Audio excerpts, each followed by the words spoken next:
రేపుతోంది. అయితే కాపులంటే ఏంటో ఈ సమాజానికి పరిచయం చేసిన ఏకైక నాయకుడు ముద్రగడ పద్మనాభం అని, ఆయన చూపిన ఉద్యమ బాటలోనే కాపు సమాజం ముందుకు సాగాలని కాపు జేఏసీ నేత తోట రామకృష్ణ పిలుపునిచ్చారు. ముద్రగడ ఒక వ్యక్తి కాదు, అణచివేతపై తిరగబడిన ఒక పోరాట స్ఫూర్తి అని ఆయన వర్ణించడంతో సభకు హాజరైన వేలాది మంది సభికులు తీవ్ర భావోద్వేగానికి లోనయ్యారు.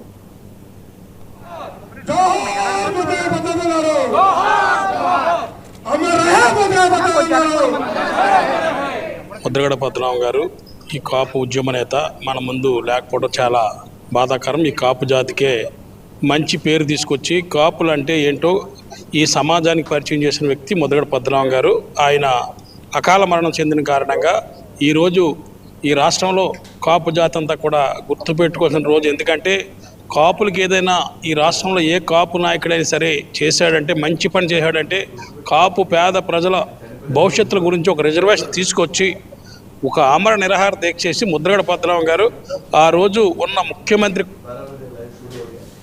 కోట్ల విజయభాస్కర్ రెడ్డిని ఒప్పించి నిరాహార దీక్ష చేసి ఆ రోజు జీవో 13 తీసుకొచ్చి కెర్లంపూడిలో భారీ బహిరంగ సభ పెట్టి జీవోని అక్కడ ప్రజెంట్ చేయడం ఈ రాష్ట్ర చరిత్రలో కాపులకి బీసీ ఎఫ్గా జాయిన్ అవ్వాలని లో ప్రొఫైల్ ఉన్న వాళ్ళందరికీ కూడా బీసీలకు అన్యాయం జరగకుండా తీసుకొచ్చిన వ్యక్తి మహానేత ముద్రగడ పద్మనాభం గారు. ఆయన లేని లోటు ఏ కాపు నాయకుడు పోర్చలేదు. ఈరోజు అధికారంలో ఉన్న కాపు నాయకులందరికీ తెలియజేస్తున్నా, కాపు జాతి అని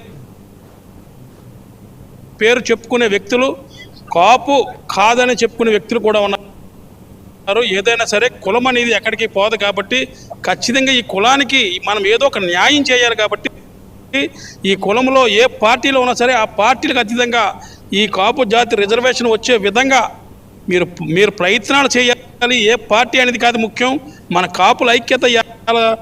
ఆయన బతికున్నప్పుడు 2 ఉద్యమాలు ఆమరణ నిరాహార దీక్ష చేసి మా కాపుల్ని ఐక్యపరిచింది ఒక ముద్రగడ పద్మనాభం గారు. ఈరోజు చనిపోయి కూడా కాపుల్ని ఈ రకంగా అన్ని జిల్లాల్లో కూడా సంతాప సభలు పెడుతూ అన్ని పార్టీలలో కూడా ఈ సంతాపం తెలియజేయడం వస్తున్నారు.